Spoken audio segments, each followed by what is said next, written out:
అధ్యాయం, మత్తయి రాసిన సువార్త 5వ అధ్యాయం 13వ వచనం. మీరు లోకమునకు ఉప్పై ఉన్నారు. దేవునికి స్తోత్రం. హల్లెలూయా. యేసుక్రీస్తు ప్రభువారు ఆయన మాట్లాడుతూ మీరు లోకమునకు ఉప్పై ఉన్నారు. ఈ మాట నన్ను ఎంతగానో కదిలించింది. చాలా సందర్భాల్లో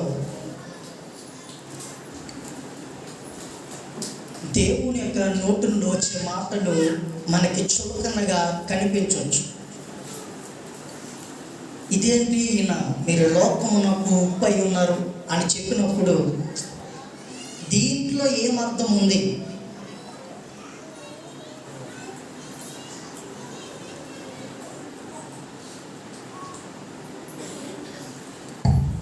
ఇంత గొప్ప అర్థం ఇందులో ఏం దాగి ఉంది నేను ఆలోచన చేసినప్పుడు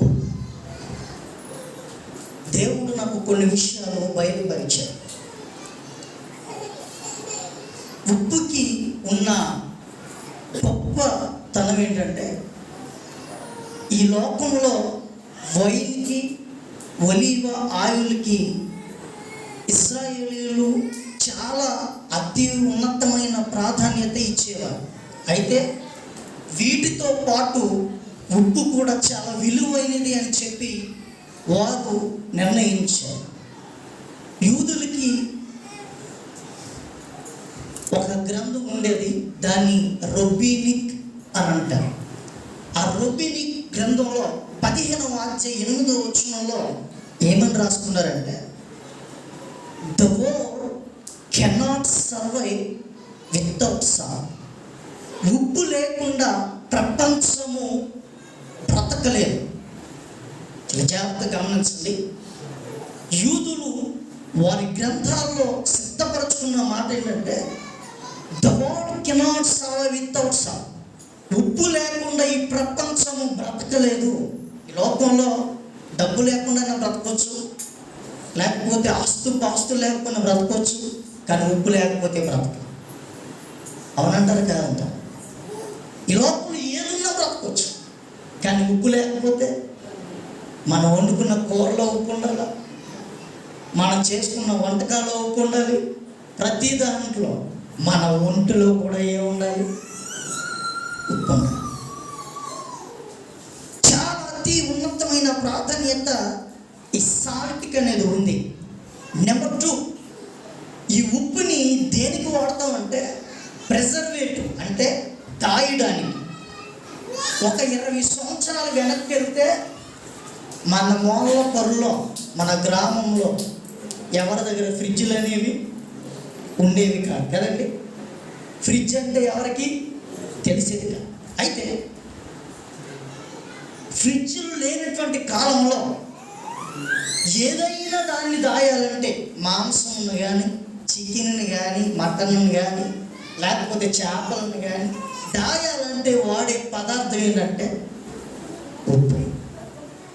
ఉప్పు అనేది ఏదైనా వస్తువు, ఏదైనా పదార్థము పాడైపోకుండా కాపాడడానికి ఉపయోగించేదని ఏమంటారు? ఉప్పు అంటారు. కిలో 50 రూపాయలే కావచ్చు, అయినప్పటికీ ఇప్పుడు అది చేసే పని చాలా ఉన్నతమైన, ఏది చేయలేని పని ఉప్పు చేయగలవు. నీ దగ్గర 1,00,000 రూపాయల బంగారం ఉన్నా నువ్వు 150 రూపాయలు తెచ్చుకున్నటువంటి చేపను కాపాడగలదా? కాపాడు. కానీ దాన్ని కుళ్ళిపోకుండా కాపాడేది ఉప్పు. అయితే ఈ ఉప్పులో ఉన్నటువంటి గొప్ప 3 లక్షణం ఏంటంటే రుచినిస్తుంది.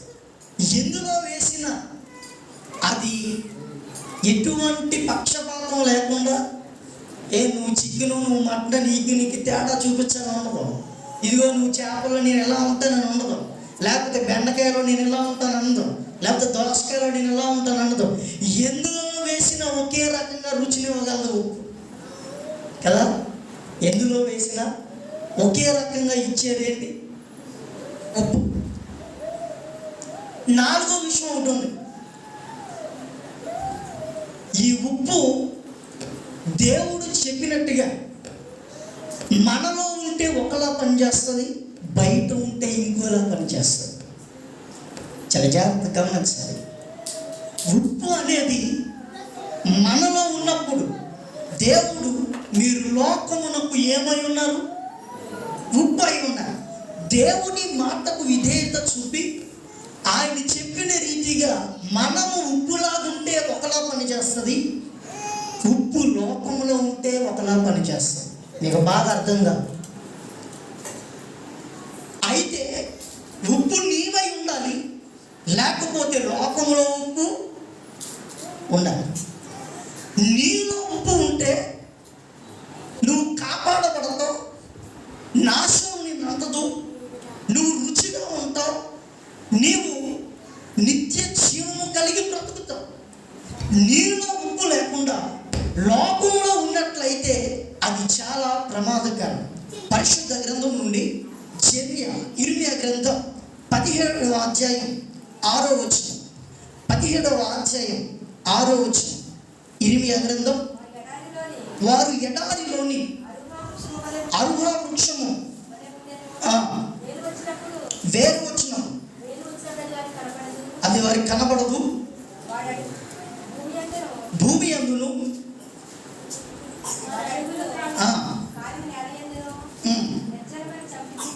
నిర్జనమైన సవిటి భూమి అందును వారు నివసించును. దేవునికి స్తోత్ర, హల్లెలూయా. దేవుడు చెప్పినట్టుగా ఉప్పు మనమై ఉంటే మనం కాపాడే వారంగా, మనం రుచికరమైన వ్యక్తులుగా, మనోహరంగా, ఆనందంగా ఉండగలుగుతాం. ఉప్పు నీవు కాకుండా లోకంలో ఉన్నట్లయితే నీవు చవిటి భూమి యందు నివసిస్తావు. దేవునికి స్తోత్ర, హల్లెలూయా. చవిటి భూమి అంటే ఏంటో తెలుసా? పరిశుద్ధ గ్రంథం చెప్తూ ఉంది. ద్వితీయోపదేశ కాండం 29వ అధ్యాయం 23వ వచనంలో ఉంటుంది. చవిటి భూమిలా మారిపోతే ఎలా ఉంటుందో తెలుసా? ఆ చవిటి భూమి యందు మొక్కయే కానీ, వేరే కానీ, చెట్లే కానీ, కూరలే కానీ ఏ మాత్రము మొలవవు. ఉప్పు చేత చెడిపోయి ఏమీ మొలవకుండా ఆ యొక్క స్థలం ఉంటుందని దేవుడు సెలవిస్తూ ఉన్నాడు. మొదటిది, దేవుడు చెప్పినట్టుగా ఉప్పుగా లేకపోతే ద నెంబర్ 1 పాయింట్, చవిటి భూమిగా మార్చబడతాం. రెండో విషయం, చెడిపోయిన భూమిగా మార్చబడతాం. చవిటి భూమిగా కాదు, చెడిపోయిన భూమిగా. దేవుడితో చేత తెలుసా? ఉప్పు చేతనే. దేని చేత? ఉప్పు చేతనే చెడిపోయి చవిటి భూమిగా. ఏ ఆహారము అనగా సారము లేని బ్రతుకు. సారము అంటే ఏంటండి అనంటే మంచి పోషకాలు, మినరల్స్ ఉండేటువంటి ప్రాంతాన్ని సారం అంటారు. ఈ భూమి ఎంతో సారము గలది అంటే ఇందులో ఉన్నటువంటి పోషకాలు మరి ఎందులోనూ లేవు. మనకి సారము లేదు అని అంటే అది ఎండిపోయిందని అర్థం. ఉప్పు లేని వారు, ఉప్పు సారము కలిగి లేని వారు చవిటి భూమిగా మార్చబడతారని బైబిల్ చెప్తూ ఉంది. జెఫన్యా గ్రంథం 2వ అధ్యాయం 9వ వచనంలో ఉంటుంది. ఏంటో తెలుసా? ఎవరైతే నేను చెప్పినట్టు లోకమునకు మీరు ఉప్పుగా లేకపోతారో అలాంటి వారు, వారి జీవితాలు, వారి కుటుంబాలు ఉప్పు గోతులుగా మార్చబడతారు. సొదొమ గొమొర్రాలు ఎలా అయితే ఉప్పు గోతులుగా నిర్వచించబడ్డాయో అలాంటి వ్యక్తులుగా, అలాంటి కుటుంబాలుగా ఉప్పు గోతులుగా మీరు ఉంటారా అని బైబిల్ సెలవిస్తూ ఉంది. పరిశుద్ధ గ్రంథంలో కీర్తన గ్రంథం 107వ కీర్తన 34వ వచనంలో ఏమని సెలవిస్తూ ఉన్నాడు? ఏమనంటే, ఎడారిలా ఎండిన నీటి బుగ్గల్లా మీరు చవిటి పర్రగా ఉంటారు అని చెప్తూ ఉన్నాడు. చాలా జాగ్రత్తగా గమనించాలి. ఉప్పులో మంచి గుణాలు ఉన్నాయని చెప్పుకున్నాం, ఉప్పులో మంచి పోషకాలు ఉన్నాయని, ఉప్పు మనుషులు బ్రతికించగలదని, ఉప్పు సమాధానంగా ఉంచగలదని, ఉప్పు టేస్ట్గా ఉంటుందని, రుచికరంగా ఉంటుందని, ఉప్పు ఎటువంటి బ్యాక్టీరియా, ఎటువంటి కుళ్ళు పట్టకుండా కాపాడేదిగా ఉంటుందని మనం అనుకున్నాం. అయితే ఆ ఉప్పు మనలో ఉన్నప్పుడు మనము దేవునికి, ఈ లోకానికి ఉప్పుగా మార్చబడినప్పుడు, అయితే నువ్వు దేవునికి, ఈ లోకానికి ఉప్పుగా లేకుండా లోకంలో ఉంటే లోకంలో ఉన్నటువంటి చేస్తాయి, నిన్ను ఉప్పు గోతులుగా మారుస్తాయి, నీ జీవితంలో నీ కుటుంబంలో సారం లేకుండా చేస్తాయి. చవిటి భూమిగా నువ్వు మార్చబడతావు, సారం లేని కుటుంబంగా నువ్వు మార్చబడతావు. ఎటువంటి ఆహారాలు, ఎటువంటి మంచి పదార్థాలు నీ నుండి రాకుండా ఎండిపోయే వ్యక్తిలా ఉంటావని బైబిల్ సెలవిస్తూ ఉంది. అయితే ఇక మధ్యాహ్న మనం చేస్తూ ఉన్నాను, ఈ లోకంలో మన భారతదేశంలో నుండి అతి ఎక్కువగా పనులు చేసుకుని వెళ్ళేటువంటి దేశం ఒకటి ఉంది, అది అరబ్ దేశం.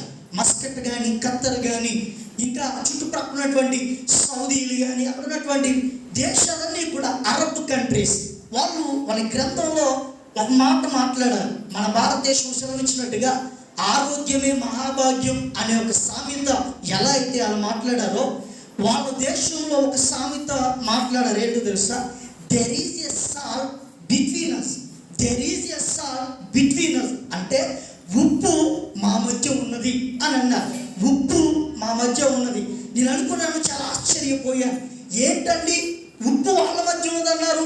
ఎవరిని అడిగినా మా మధ్య బంగారం ఉందండి అంటారు, ఎవరిని అడిగినా మా మధ్య ఆస్తుపాస్తులు ఉన్నాయని అంటారు, ఎవరిని అడిగినా మా మధ్య అందం ఉంది అని అంటారు, ఎవరిని అడిగినా నా దగ్గర మంచి కారు ఉంది అంటారు, మంచి బండి ఉంది అంటారు, మంచి ఇల్లు ఉంది అంటారు, మంచి పొలం ఉంది అంటారు. కానీ అరబ్ దేశస్తులు, బలిష్ఠులు, గనులైన వారు, అనేక మందికి జీతాలు ఇచ్చి అనేక మందిని పోషించేటువంటి వీళ్ళు, అనేక నూనె బావులు ఉన్నప్పటికీ, అనేక టూరిస్ట్ ప్లేసెస్ ఉన్నప్పటికీ, ప్రపంచంలో అతి గొప్ప ఎయిర్పోర్ట్ని కలిగినటువంటి, అందమైన ఎయిర్పోర్ట్ని కలిగినటువంటి దేశం అరబ్ దేశం.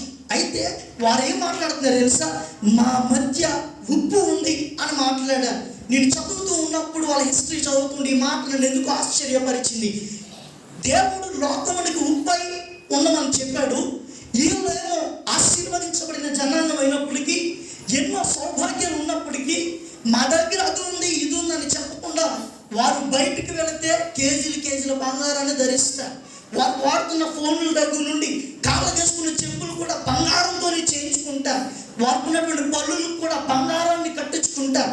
అంత సౌభాగ్యంలో ఉన్నటువంటి వీరులు ఏమీ లేని, ఎవరో పట్టించుకొని దాని విషయంలో ఎందుకు అలా మాట్లాడుతున్నారు అని ఆలోచన చేస్తే, నేను తర్వాత బైబిల్ని రెఫర్ చేసినప్పుడు దేవుడు నాకు ఒక ఆ వచనాన్ని చూపించాడు. పరిశుద్ధ గ్రంథం నుండి 2వ దినవృత్తాంతాల గ్రంథం 13వ అధ్యాయం 5వ వచనం మనం చూసినప్పుడు, ఎందుకు అరబ్ దేశస్తులు మా మధ్య ఉప్పు ఉన్నది, ఉప్పు మా మధ్య నివసిస్తూ ఉంది అని ఎందుకు అన్నారా అని అంటే, దేవుడు ఇశ్రాయేలీయులకి, దావీదు సంతానమునకును, దావీదు జనాంగానికి, అనగా మనందరికీ ఆయన వాగ్దానం చేశాడు. ఏమని వాగ్దానం చేశాడంటే,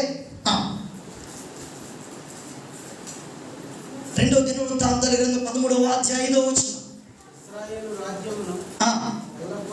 ఇశ్రాయేలు రాజ్యమును ఎల్లప్పుడూ ఉండునట్లుగా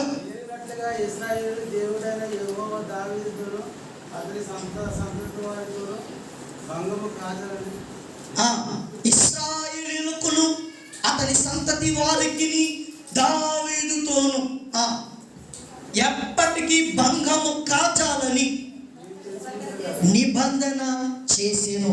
మీరు అక్కడ గనక చూస్తే భంగము కాజాలని దగ్గర ఒకటి ఉంటుంది, కింద ఉప్పు అని ఉంటుంది. చాలా జాగ్రత్తగా గమనించాలి.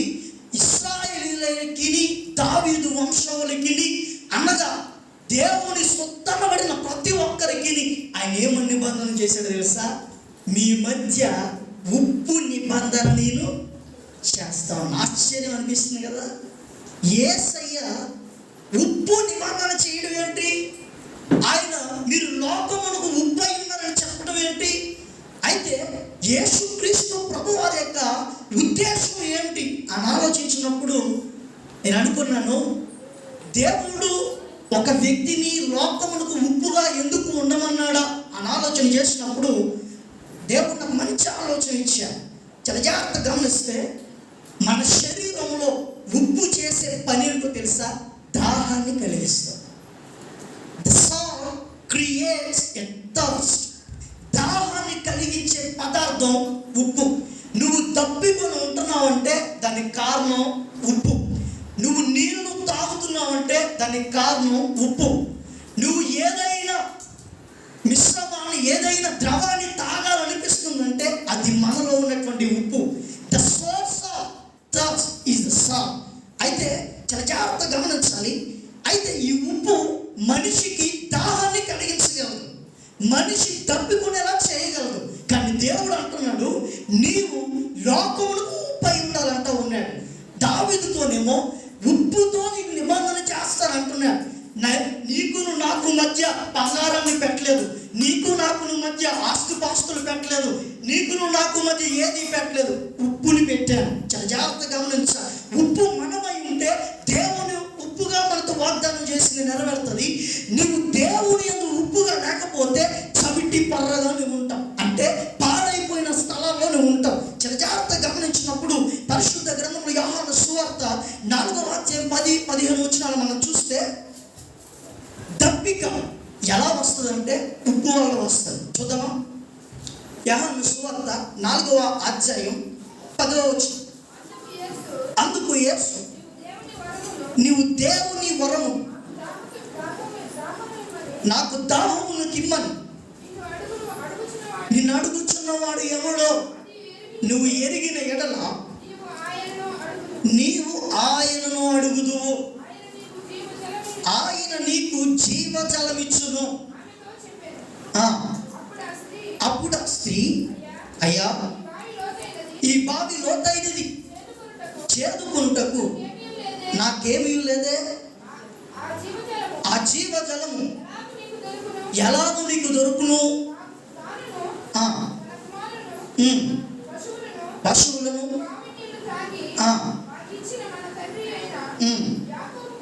యాకోబు కంటే నువ్వు గొప్పవాడువా? దేవునికి స్తోత్ర, హల్లెలూయా. చాలా జాగ్రత్తగా గమనించాలి. అక్కడికి వచ్చిన స్త్రీ దాహం కలిగి వచ్చింది. ఆ స్త్రీకి ఉన్నటువంటి పరిస్థితి ఏంటంటే, ఆ చుట్టుపక్కల ఉన్నవారు గ్రామస్తులు వెలివేశారు. ఈ స్త్రీ దేవునికి ఉప్పుగా లేదు కానీ లోకంలో ఉప్పు అయి ఉంది. చాలా జాగ్రత్తగా గమనించాలి. ఈ స్త్రీ అప్పటి వరకు దేవుడు చెప్పినట్టుగా లోకములకు ఉప్పు అయి లేదు, లోకంలో ఉప్పుగా ఉంది. లోకంలో ఉన్న ఈ స్త్రీ ఇంకున్న పరిస్థితి ఏంటంటే దాహం, ఇంకున్నటువంటి పరిస్థితి ఏంటంటే రుచి లేదు, ఇంకున్న పరిస్థితి ఏంటంటే నెమ్మది లేదు, ఇంకున్న పరిస్థితి ఏంటంటే సంతోషం లేదు, ఇంకున్న పరిస్థితి ఏంటంటే సారం లేదు, ఇంకున్న పరిస్థితి ఏంటంటే ఎండిపోయిన పరిస్థితి, ఉప్పు కోతి కలిగిన పరిస్థితి, చవిటి భూమి పరిస్థితి, ఎండిన ఎడారి లాంటి బ్రతుకు, సారం లేని బ్రతుకు, నెమ్మది లేని బ్రతుకు. దాహం అని ఆమె ఆ బావి దగ్గరకు వచ్చింది. అయితే గొప్ప విషయం ఏంటంటే, యేసుక్రీస్తు ప్రభువారు ఈమె కంటే ముందు ఆ బావి దగ్గర కూర్చున్నారు, ఈమె కంటే ఆ బావి దగ్గర కూర్చున్నారు. ఇది వరకు ట్యాంక్స్ లేవు కాబట్టి, ఇది వరకు పైప్స్ లేవు కాబట్టి బావి దగ్గరికి వెళ్ళారు. అయితే ఈ రోజుల్లో యేసుక్రీస్తు ప్రభువారు ఉంటే ఏ ట్యాంక్ దగ్గర కూర్చునేవాడు, ఏ పైపు దగ్గర కూర్చునేవాడు. ఆ రోజుల్లో ట్యాంకులు పైపులు లేవు కాబట్టి బావి దగ్గర కూర్చున్నారు. ఎవరు నీళ్లు తాగాలన్నా, ఎవరు దాహం తీర్చుకోవాలన్నా బావి దగ్గరికే రావాలి. అయితే యేసుక్రీస్తు ప్రభువారు ఈమె రాకముందే ఆ బావి దగ్గరికి వెళ్ళాలి. ఎందుకో తెలుసా? ఆమె నా దగ్గరికి రావాలని. చాలా జాగ్రత్త గమనించాలి. ఎప్పుడైతే ఈ స్త్రీ దేవుడి దగ్గరికి వెళ్ళిందో, వెళ్ళిన వెంటనే ఈమె అడుగుతున్న పరిస్థితి ఏంటో తెలుసా? అయ్యా, నా స్నేహితులను విడిచిపెట్టేశారు, నా బంధువులను విడిచిపెట్టేశారు, నాకన్నా అనుకున్న వారు విడిచిపెట్టేశారు, నేను ఎవరితోనూ మాట్లాడలేను, నేను మాట్లాడితే ఎవరు వినరు, నేను మాట్లాడితే ఎందుకో వాళ్ళకి చేదైపోతుంది, నా మాట ఎందుకో వాళ్ళకు రుచిగా ఉండదు అని చెప్తూ ఉంది. అనుకున్న బాధలన్నీ చెప్తూ ఉంది. అయితే యేసయ్య అన్నాడు, అమ్మా, నేనిచ్చే నీళ్ళు తాగితే, ఆ జీవజలం నీటిని నువ్వు తాగితే, నీవు కోల్పోయినవి, నువ్వు ఏదైతే అనుభవిస్తున్నావో, నువ్వు మాట్లాడితే ఎందుకు రుచి ఉండట్లేదు అనుకుంటున్నావో, ఈ నీళ్లు తాగగా నీకు రుచి వచ్చేస్తుంది. నువ్వు ఎప్పుడైతే ఈ నీళ్లు తాగుతావో, ఎప్పుడు వరకు నీ చుట్టుపక్కల లేనివారు, సమాధానంగా లేనివారు, వారందరూ నీతో సమాధాన పడతారు. నువ్వు ఎప్పుడైతే నువ్వు అనుభవిస్తున్న బాధలన్నిటికీ విరుగుదల కలిగించే పదార్థం నా దగ్గర ఉంది, నీకు కావాల్సిన మెడిసిన్ నా దగ్గర ఉంది, తీసుకుంటావా అని అడిగాను. వెంటనే మందయ్యా, ప్రతిరోజు మిట్ట మధ్యాహ్నం ఎవరు లేనప్పుడు అటు ఇటు చూస్తూ, నేను ఒంటరిగా ఈ ఎండవేళ ఈ ఎండలో నడుచుకుంటూ, ఎడారిలో నడుచుకుంటూ, కాళ్ళు కాలిపోతూ, ఆ శిరస్సు పగిలిపోతూ, ఎండిపోతున్న సందర్భంలో ఆ నీళ్ళు నాకు ఇచ్చేయ అన్నప్పుడు దేవుడు అన్నాడు, ఇంతకీ నువ్వెవరు అని అడిగాడు. అయితే ఆ స్త్రీ అంతా నేను ఫలానా అని చెప్తే దేవుడు ఆమె జీవితాన్ని 70mm స్క్రీన్లో చూపించినట్టుగా ఆమె జీవితాన్ని అంతా చూపించేసరికి ఆ స్త్రీ ఏం చేస్తుందో తెలుసా? ఆమె చేతిలో ఉన్న కుండను విడిచిపెట్టేసింది. దేవుని స్తోత్ర, హల్లెలూయా. ఆమె చేతిలో ఏ కుండ అయితే ఉందో ఆ కుండను విడిచిపెట్టేసి యేసయ్య ఇచ్చినటువంటి జీవ జలాన్ని తాగి ఇప్పుడు ఆమె ఎలా మార్చబడిందంటే లోకమునకు ఉప్పుగా మార్చబడింది. లోకమునకు ఉప్పుగా మార్చబడింది. ఇప్పుడు ఆ స్త్రీ లోకములోనికి వెళ్ళినప్పుడు ఆ స్త్రీ మాట్లాడుతూ ఉంటే అప్పుడు వరకు వెలువేసిన వాళ్ళందరూ కూడా అప్పుడు వరకు మాట్లాడుతున్నప్పుడు ఊరికో నోర్మై నువ్వు కూడా మాట్లాడొచ్చావేంటి అని చెప్పిన వాళ్ళందరూ కూడా ఆమె మాటలు వింటా ఉన్నారు, సమాధానంగా వింటా ఉన్నారు, నెమ్మది కలిగి వింటా ఉన్నారు. అమ్మో నిజమేనా అని చెప్పి ఎప్పుడు కూడా దగ్గర కూడా రాని జనం ఆ స్త్రీ వెనకాల పరిగెత్తుకుని వస్తూ ఉన్నారు. ఎప్పటికో తెలుసా? ఆమెని లోకంలో ఉప్పుగా ఉన్న ఆ స్త్రీని లోకానికే ఉప్పుగా మార్చినప్పుడు ఆ స్త్రీ వెనకాల జనులందరూ కూడా పరిగెత్తుకుని వచ్చి ఆ జీవజలాన్ని తాగడానికి ఆశ్చర్యంగా ఎదురు చూస్తూ ఉన్న సందర్భాలు అక్కడ కనిపిస్తూ ఉన్నాయి. ఎందుకు ఈ విషయాన్ని చెప్పాడో తెలుసా? ఎప్పుడైతే మన కుండను విడిచిపెట్టి ఆ పగిలిన కుండను విడిచిపెట్టి జీవజల ఊటను ఎప్పుడైతే నువ్వు హత్తుకుంటావో అప్పుడు నువ్వు లోకానికి ఉప్పుగా మార్చబడతావు. దేవునికి స్తోత్ర, హల్లెలూయా. పరిశుద్ధ గ్రంథంలో మాట ఉంది. ఏ మాట తెలుసా? ఇర్మియా గ్రంథం 2:13 ఇర్మియా గ్రంథం 2:13 మీరేలా జీవజల ఊటను విడిచిపెట్టి పగిలిన తొట్ల వైపు, పగిలిన బావుల వైపు, పగిలిన బిందుల వైపు, పగిలిన కుండల వైపు మీరేలా వెళుచు ఉన్నారు. దేవునికి స్తోత్ర, హల్లెలూయా. ఈ స్త్రీ అయితే అయ్యా నేను తప్పుకుంటూ ఉన్నాను, కానీ నీ జీవజల ఊట నాకు కావాలి. ఈమె పగిలిన కొండ వైపు చూడలేదు, విడిచిపెట్టిన కొండ వైపు చూడలేదు, జారిపడిన కొండ వైపు చూడలేదు, కానీ జీవజల ఊట వైపు చూచింది. దేవునికి స్తోత్ర, హల్లెలూయా, హల్లెలూయా. మీరు ఎప్పుడైతే ఉప్పుగా మార్చబడతారో మీలో ఆత్మీయ దాహం మొదలవుతుంది. ఆత్మీయ దాహం మొదలవుతే జీవజల ఊట దగ్గరకు వస్తారు. జీవజల ఊట దగ్గరకు వచ్చినప్పుడు ఆయన నిత్య నీళ్లు తాగిన వాడు నిత్య జీవం గలవాడు. చెప్పబడి దేవుడు అన్నాయి కనుక హల్లెలూయా. ఎందుకు యేసుక్రీస్తు ప్రభువు మీరు ఉప్పుగా ఉండాలన్నాడు తెలుసా? మీరు దాహం కనాలి, తప్పిపోవాలి. ఎవరైనా నువ్వు తప్పుకుని ఎడల వాడు నా యొద్దకు రండి. యోహాను సువార్త 7:37 ఉంది. నీవు తప్పుకుంటే నువ్వు నా దగ్గరికి రావాలి. నీకు దాహం అనిపిస్తే నువ్వు నా దగ్గరికి రావాలి. నీ ఆత్మీయ దాహాన్ని నీ తీర్చేవాడు నేను. నీకు స్పిరిచువల్ లైఫ్ అభివృద్ధికి కారణం నేను. అందుకే నేను ఉప్పుగా మారమన్నాను. ఈ రోజుల్లో నువ్వు ఉప్పుగా మారకపోతే ఆత్మీయ దాహం నీలో ఉండదు. ఆత్మీయ దాహం నీలో లేకపోతే నిత్య జీవపు ఊటని హృదయంలో పొంగిపరలదు. నిత్య జీవము లేకపోతే నువ్వు చచ్చిన వాళ్ళవు. దట్స్ వై అందుచేత యేసయ్య అంటున్న మాట ఏంటో తెలుసా? మీరు లోకములకు ఉప్పు అయి ఉండాలి. మీరు లోకములకు ఉప్పుగా మారాలి. మీరు ఉప్పుగా మారినప్పుడు అనేక మంది జీవితాలను ప్రభావితం చేయగలరు. దేవుడు ఎప్పుడైతే నిత్య జీవపు ఊటగా మీలోనికి వస్తాడో, జీవజల ధారలు మీలో పొంగి పొర్లుతాయో, అలాంటి సందర్భంలో ఆత్మీయంగా, నైతికంగా అనేక రకాలుగా ఈ లోకంలో మధురానుభూతులుగా అనేక మందిని ప్రభావితం చేయగలే గొప్ప స్పిరిచువల్ లైఫ్, గొప్ప ఆత్మీయ జీవితం మీ హృదయాల్లో ఉంటుంది. అందుకే ఆయన అన్నాడు, మీరు ఈ లోకంలో ఏమై ఉండాలి? ఉప్పు అయి ఉండాలి. ఉప్పు రుచినివ్వగలదు. ఉప్పు ఏమివ్వగలదు చెప్పాలందరూ కూడా. ఉప్పు రుచినివ్వగలదు. మార్కు సువార్త 9:50 మనం చదివినట్లయితే, ఇదిగో ఉప్పు కలిగిన సారం లాంటి సారం మీరు కలిగి ఉండి ఒకరితో ఒకరు సమాధానముగా ఉండవలెను. when you are in salt, నువ్వు ఎప్పుడైతే ఉప్పుగా మార్చబడతావో నీలో ఉండేదేంటో తెలుసా? పీస్, సమాధానం. ఈ లోకంలో సమాధానం బంగారం పెడితే రాదు, డబ్బులు పెడితే రాదు, ఆస్తులు పెడితే రాదు. నువ్వు ఉప్పుగా మార్చబడినప్పుడు నీకు సమాధానం వస్తుంది. నువ్వు ఎందులో వేసినా కరిగిపోయేటప్పుడు, ఎందులో వేసినా మిళితమైపోయేటప్పుడు, ఎందులో వేసినా రుచిని తీసుకొచ్చేటప్పుడు, ఎందులో వేసిన కల్మషము లేకుండా, ఎందులో వేసిన పక్షపాతం లేకుండా ఒకేలా మారినప్పుడు సమాధానం కలిగి ఉంటావు. ఉప్పు కలిగి సమాధానం, రుచి. ఉప్పులో ఏముందో తెలుసా? చెప్పాలి. ఇంకా ఎన్ని విషయాలు చెప్పాను. ఉప్పులో రుచి ఉంది. ఉప్పులో పాడైన దానిని బాగు చేసే లక్షణం ఉంది. ఉప్పులో ఏముందో తెలుసా? ఆత్మీయ దాహాన్ని పెంచే లక్షణం. నువ్వు ఉప్పుగా మార్చబడకపోతే నీలో ఆత్మీయ దాహం ఉండదు. ఆత్మీయ దాహం లేకపోతే నీ ఆత్మ ఆరిపోద్ది. నీ ఆత్మ ఆరిపోద్ది. నిర్జీవంగాను ఉంటావు, చవిటి భూమిగా ఉంటావు, చవిటి పర్రగా ఉంటావు.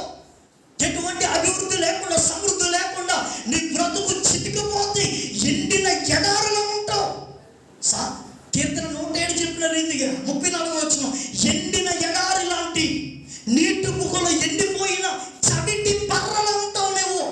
నీలో ఆత్మీయ దాహం ఉండాలంటే, జీవజాలం ఉంట నీలో ఉపకాలంటే, ఆ నీళ్ళు ఇచ్చే వాడి దగ్గరికి పరిగెత్తుకుని రావాలంటే you have to be change, you have to be transformation inside.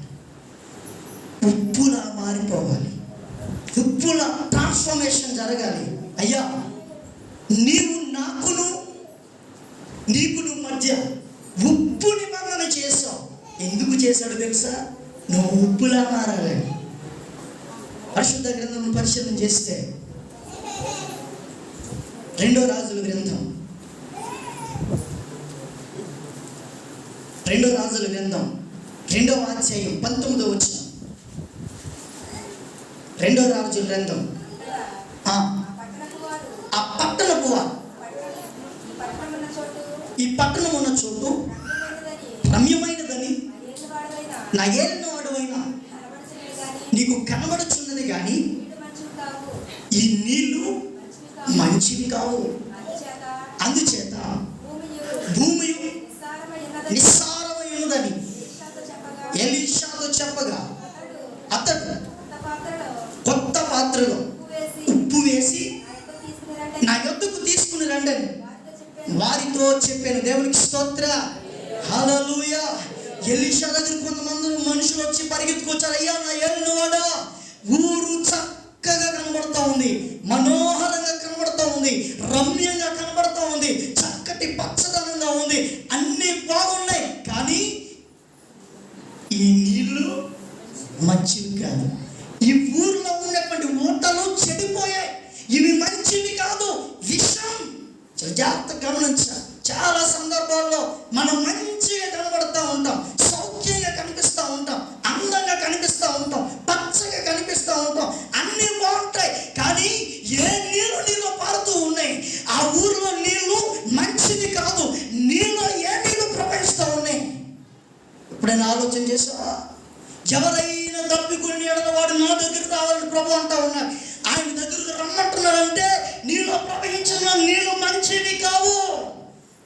నువ్వు ఉన్నటువంటి ప్రాంతం మంచిది కాదు. చుట్టూ మంచిగా మనోహరంగా కనిపించవచ్చు, అందంగా కనిపించవచ్చు, పచ్చదిగా కనిపించవచ్చు, ఏ అపాయము ఏ కీడు లేనిదిగా కనిపించవచ్చు. కానీ నువ్వు తాగుతున్న నీళ్ళు, నీలో పొరుతున్న నీళ్ళు, అవి ఏ మాత్రము మంచివి కాదు. నీ భూమిని పాడు చేసేటువంటి నీళ్ళు, సారం లేకుండా చేసే నీళ్ళు, నిన్ను పాడు చేసి పతనపరిచే నీళ్ళు, నిన్ను ఎండింపజేసే నీళ్ళు, మోడి పారిపోయిన చెట్టులో మార్చే నీళ్ళు. దైవజనుడు, నీ కంటికి కనిపిస్తున్నదంతా కూడా రమ్యంగా ఉన్నప్పటికీ కూడా ఇక్కడ ఉన్న నీళ్ళు మంచివి కాదు.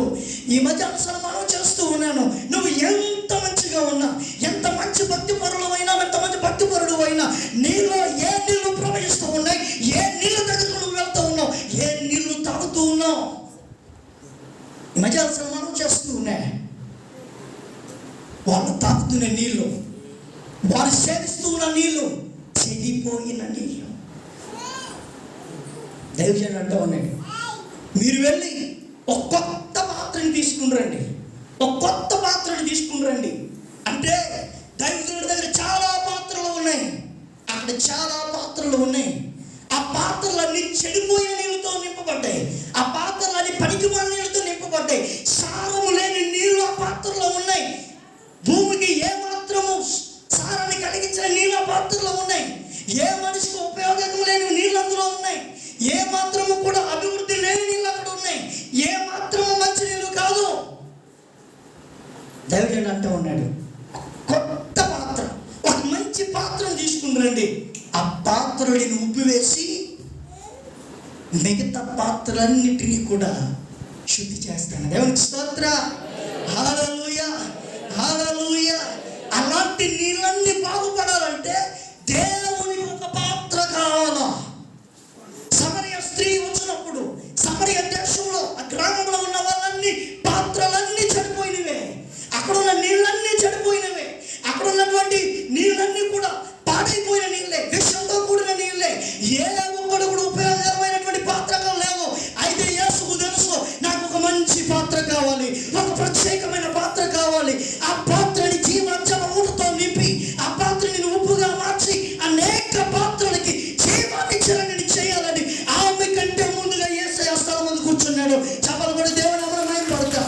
ఈ రోజున నీ కుటుంబంలో రుచిగా లేదేమో, ఈ రోజున నువ్వు మాట్లాడితే సమాధానం పట్టలేదేమో, నువ్వు మాట్లాడితే ఎవరు వినట్లేదేమో, నీ బంధువులు, నీ స్నేహితులు, నీ రక్త సంబంధం, నీ భర్త, నీ భార్య, నీ పిల్లలు ఎవరు నీకు లోపట్లేదేమో, నీ మాట వాళ్ళకి చేదైపోతుందేమో, నీ మాటలు వాళ్ళకి కెట్టట్లేదేమో. అయితే ఈ రోజున ప్రభువు నీతో మాట్లాడుతున్నాడు తెలుసా, నీకంటే ముందుగా యేసయ్య ఇక్కడ కూర్చున్నాడు. When you are coming to the Jesus, ఎప్పుడైతే యేసయ్య దగ్గరకు వచ్చి, అయ్యా నా కుండను పగలు కొడుతూ ఉన్నాను, ఈ పాత్రను పగలు కొడుతూ ఉన్నాను, నా జీవితాన్ని హస్తాలకు అప్పగిస్తున్నాను, నీవు నన్ను మంచి పాత్రగా మలిచి ఉప్పు వేసి శుద్ధి చేసి నాలో ఉన్న ఊటలన్నిటిని కూడా కడిగి పవిత్రపరిచి సారము కలిగిన ఊటలుగా మార్చునని చెబితే, ఈ రోజున ఆ ఊటతో, ఆ పాత్రతో, ఆ ఉప్పుతో నువ్వు ఎప్పుడైతే నీ కుటుంబానికి వెళ్తావో, ఎప్పుడైతే నీ భర్తతో మాట్లాడతావో, ఆయన నీ మాట వినగలుగుతాడు, నీకు సమాధానం పడగలుగుతాడు, నిన్ను ఆదరించగలుగుతాడు, నెమ్మది నీకు ఉంటుంది. ఎప్పుడైతే నీ స్నేహితుల దగ్గరికి వెళ్ళావో నీ మాటగా లోపడతారు. ఈమె మాట్లాడితే ఎంత చక్కగా మాట్లాడుతుందో, కొలస్సీల పత్రిక 4:6 చెప్పినట్టు రీతిగా ఈమె మాట్లాడితే కృపా సహితముగా ఉప్పు వేసినట్టుగా, కోపంలో ఉన్న, వేదనతో ఉన్న, రోగులతో ఉన్న, సంతోషంలో ఉన్న, ఎలాంటి పరిస్థితుల్లోనైనా ఎంత మధురానుభూతంగా మాట్లాడుతుందని చెప్పి అనేక మందిని ప్రభావితం చేయగలిగిన వ్యక్తులను మార్చబడదువుగాక. ఎలీషాకి అలా మార్చాలంటే ఒక పాత్ర కావాలి. ఈ రోజున నీ చుట్టుపక్కల చాలా పాత్రలు చెడిపోవచ్చు, నీ చుట్టుపక్కల ఉన్నటువంటి చాలా ఓటలు పాడైపోవచ్చు, నీ చుట్టుపక్కల ఉన్న వాళ్ళు చాలా మంది పతనానికి వెళ్ళిపోవచ్చు. అంతెందుకు నీ కుటుంబంలోనే పతనమయ్యే పాత్రలు ఉండొచ్చు, నీ కుటుంబంలో నెమ్మది లేని పాత్రలు ఉండొచ్చు, నీ కుటుంబంలోనే రుచికరమ లేని పాత్రలు ఉండొచ్చు. ఈ రోజున నీవే ఒక పాత్ర అయిపోయి, నీవే ఒక కొండ అయిపోయి, అయ్యా నాలో వేయనాయన, నా ఓటలను శుద్ధి చేయి, నా పరిస్థితిని మార్చు, ఆ ఉపయోగం నాలో వేసి నా పేరులను శుద్ధి చేయి నాయన అని చెప్తే, ఎలీషా అంటూ ఉన్నాడు, ఈ భూమి ఎప్పటికీ నిస్సారముగా ఉండదు. చెప్పలు కూడా దేవాలయంలో భయపడతా, ఈ భూమి ఎప్పటికీ నిస్సారముగా ఉండదు. ఈ భూమిలో నుండి వస్తున్నటువంటి నీళ్లు జీవజలము నీళ్ళే తప్ప వేరొక నీళ్లు కాదు. ఎప్పుడైతే యేసయ్య దగ్గరకు వచ్చి నేను ఉప్పులా మారతాను అని చెప్తావో, నీ జీవితాన్ని మార్చడమే కాదు, నిన్ను బట్టి నీ కుటుంబాన్నే మార్చేస్తాడు, నిన్ను బట్టి నీ పిల్లలను మార్చేస్తాడు, నిన్ను బట్టి నీ కుటుంబంలో శోధనలన్నింటినీ తప్పించి సమాధానపరిచి నెమ్మదికరంగా ఆశీర్వాదకరంగా నీ ఓటలన్నిటినీ సరిచేసి జీవజల ఓటలు దేవునికి ఇస్తాడు. దేవునికి స్తోత్ర. పగిలిపోయిన కొండల దగ్గర పరిగెట్టొద్దు, జారిపోయిన కొండల దగ్గర పరిగెట్టొద్దు, చెడిపోయిన కొండల దగ్గర పరిగెట్టొద్దు. జీవజలమునిచ్చిన జీవజల ఊటైన యేసు దగ్గరికి పరిగెత్తుకురా. ఇర్మియా 2:13 చెప్తూ ఉన్నాడు, ఎవరు కూడా జీవజలము ఊట ఎద్దకు రావట్లేదు, దాన్ని విడిచిపెట్టి పగిలిపోయిన తొట్ల దగ్గరికి, పగిలిపోయిన బావిల దగ్గరికి, పగిలిపోయిన పాత్రల దగ్గరికి, చెడిపోయిన పాత్రల దగ్గరికి పరిగెడుతూ ఉన్నారు. చెడిపోయిన పాత్రల దగ్గరికి పరిగెడితే నీలో ఒక శానం ఎలా వస్తుంది, నీలో ఒక అభివృద్ధి ఎలా వస్తుంది, నీ ఊటలు ఎలా ఆశ్రయించబడతాయి. ఆ స్త్రీ దేవుని దగ్గరకు వచ్చింది, దేవునితో మాట్లాడుతూ ఉంది, పగిలిపోయిన కొండను విడిచిపెట్టేసింది, ఆ కొండల పక్కన పాడేసింది, జీవజలపు ఊటను తీసుకుని ఊరిలోకి పరిగెత్తింది. ప్రియ సహోదరి సహోదరు, ఎప్పుడైతే యేసయ్య ఆమె జీవితంలోకి వెళ్ళాడో, ఎప్పుడైతే యేసయ్య ఆమె జీవితంలోకి జీవజల ఊటను ఇచ్చాడో, ఆమె బ్రతుకంతా మధురమైపోయింది. వెలివేసిన వాళ్ళందరూ హత్తుకుంటూ ఉన్నారు, తిట్టిన వాళ్ళందరూ ప్రేమగా మాట్లాడుతూ ఉన్నారు, తిరగొద్దు ఎవరితో తిరగొద్దని చెప్పిన వారు స్నేహం చేస్తూ ఉన్నారు. ఉప్పిలో ఉన్నటువంటి మధురానుభూతులన్నీ ఆ స్త్రీలకు వచ్చేసినాయి. రావటమే కాదు, అనేక మంది పాత్రలని బాగు చేసింది ఆ స్త్రీ. రోజున ప్రభు నీతో మాట్లాడుతుంది, నువ్వేమై ఉన్నావు? దేవుడు నిన్ను ఉప్పులా ఉండాలని కోరుకుంటా ఉన్నాడు. దేవుడు నిన్ను ఉప్పులా ఉండాలని కోరుకుంటున్నాడు. నీ సంభాషణ కృపాసహితంగా ఉండాలి, ఉడికేది ఉండకూడదు. నీ సంభాషణ కృపాసహితంగా నెమ్మదికరంగా గాయపరిచేలా ఉండకూడదు. అవి ఎప్పుడు అవుతాయో తెలుసా? ఉప్పుగా నీవు మారినప్పుడు. యేసయ్య మాట్లాడుతూ ఉంటే పట్టుకోవడానికి వచ్చిన వాళ్ళు కూడా నోళ్ళు మూసుకుని వెళ్ళిపోయేవారు. యేసయ్య మాట్లాడుతూ ఉంటే కొట్టడానికి వచ్చిన వాళ్ళు కూడా నోళ్ళు మూసుకుని వెళ్ళిపోయేవారు. యేసయ్య మాట్లాడుతూ ఉంటే విమర్శలు చేసిన వాళ్ళని కూడా నోళ్ళు మూసుకుని ఎంత గొప్ప దేవుడు రా అన్నారు. ఎందుకో తెలుసా? ఆయన సాత్వికుడు, దీన మనసు కలిగిన వాడు. ఆయన ఉప్పు లాంటి, ఎక్కడ చేసిన ఒకే రుచిని ఇవ్వగలడు, ఎందులో వేసిన కరిగిపోగలడు. రోజున ప్రభు నేను ఎలా ఉండాలనుకున్నాడు తెలుసా? నీవు ఉప్పులా ఉండాలి, నీవు లోకానికి ఉప్పులా ఉండాలి. లోకంలో ఉన్న ఉప్పుగా కాదు. లోకంలో ఉన్న ఉప్పు నిన్ను పాడు చేస్తుంది, లోకంలో ఉన్న ఉప్పు నిన్ను దహించేస్తుంది, లోకంలో ఉన్న ఉప్పు నీ బ్రతుకంతా పాడు చేసి సారం లేకుండా నిస్సారంగా పారవేయబడిన వ్యక్తిలో ఉంటాం. పరిశుద్ధ గ్రంథం లూకాసు సువార్త 14:34 ఉంటుంది. 34:30 ఉప్పు నిస్సారమైతే దేని వలన నిస్సారము కలుగును? బయట పారవేయబడును కదా. ఆ సమరయ స్త్రీ లోకంలో ఉన్నంతసేపు కూడా పారవేయబడిన స్త్రీ, అందరి చేత త్రొక్కబడిన స్త్రీ, అందరి చేత చేదరించబడిన స్త్రీ, అందరి చేత అనిపించుకున్న స్త్రీ ఎప్పుడైతే యేసయ్య దగ్గరికి వచ్చిందో, ఎప్పుడైతే ఆత్మీయ దాహంతో దేవుని దగ్గరికి వచ్చిందో, ఆ నీళ్లు తాగిన తర్వాత, ఆ నీళ్లు తాగే పగిలిన కొనను విడిచిపెట్టిన తర్వాత ఇప్పుడు నిస్సారమైందా? సారం కలిగినదా? సారవంతమైన స్త్రీగా మార్చబడింది. అనేక మంది పాత్రలకి ఆ సారాన్ని ధారపోసింది. ఈరోజున ప్రభు నీతో మాట్లాడుతున్నాడు, నువ్వు ఏమై ఉంటున్నావు? లోకంలో ఉన్న ఉప్పులో ఉంటావా? దేవుడు లోకములకు ఉప్పై ఉండమన్నట్టుగా ఉంటావా? ఏ బావి నీళ్ళు తాగుతున్నావు? పగిలిపోయిన బావి దగ్గరికి వెళ్తున్నావా? పాడవేయబడినటువంటి పాత్రల దగ్గరికి వెళ్తున్నావా? చేదైపోయిన పాత్రల దగ్గరికి వెళ్తున్నావా? విషపూరితమైన పాత్రల దగ్గరికి వెళ్తున్నావా? నీలో కల్మషాన్ని నింపే పాత్రల దగ్గరికి వెళ్తున్నావా? నిన్ను పాడు చేసే పాత్రల దగ్గరికి వెళ్తున్నావా? నిన్ను చేదరించుకునే పాత్రల దగ్గరికి వెళ్తున్నావా? ఏ పాత్ర దగ్గరికి వస్తూ ఉన్నావు? దేవుని దగ్గరికి ఒక కొత్త పాత్రలా నా కుటుంబాన్ని నా వలె నేను ఉప్పుగా మార్చుకోవాలి, మధురంగా మార్చుకోవాలి, చెడిపోయిన దాన్ని బాగు చేసుకోవాలి. నేను ఒక ఉద్దేశంతో, ఒక కమిట్మెంట్తో, ఒక తీర్మానంతో నువ్వు ఉన్నట్లయితే ప్రభు ఈ రోజున నీకు ఆ జీవజలం ఉంట నీకు దొరికితే, ప్రభు పాదాల దగ్గర నీకంటే ముందుగా ఆయన ఇక్కడికి వచ్చి ఉన్నాడు. నువ్వు అడగటం ఆలస్యం. అయ్యా ఆ నీళ్ళు పొందుకోండి, ఏం చేయాలి అని అడిగితే ఆయన అంటాడు, ఏంటో తెలుసా? నేను ఇచ్చే నీళ్ళు తాగు, ఇంకెప్పటికీ తప్పికోను, జీవజలం నీలో పొంగు పొరలేదని ప్రభు అంటా ఉన్నాడు. ఈ రోజున ప్రభు నీతో మాట్లాడుతాడు. పేతురు రాసిన మొదటి పత్రిక 2వ అధ్యాయం 9-10 మనం చూస్తే, ఇప్పుడైనా ఇప్పటి వలె కాక, అప్పటి వలె కాక, ఇప్పుడైనా మీరు దేవుని ప్రజగా ఉండిన ఎడల మీరు కనికరము పొందుదురు. దేవునికి స్తోత్ర, హల్లెలూయా. దేవుడు చెప్పినట్టుగా, దేవుడు మీరు లోకమును ఉప్పై ఉండమన్నాడని చెప్పిన రీతిగా ఉప్పులా నేను అప్పటి వలె కాదు, ఇప్పుడు నేను ఉప్పులా మారిపోతాను. దేవునికి ప్రజగా, దేవునికి బిడ్డగా ఆయన పాదాల దగ్గర ఒదిగిపోతానంటే ప్రభు అంటున్న వాటిని తెలుసా?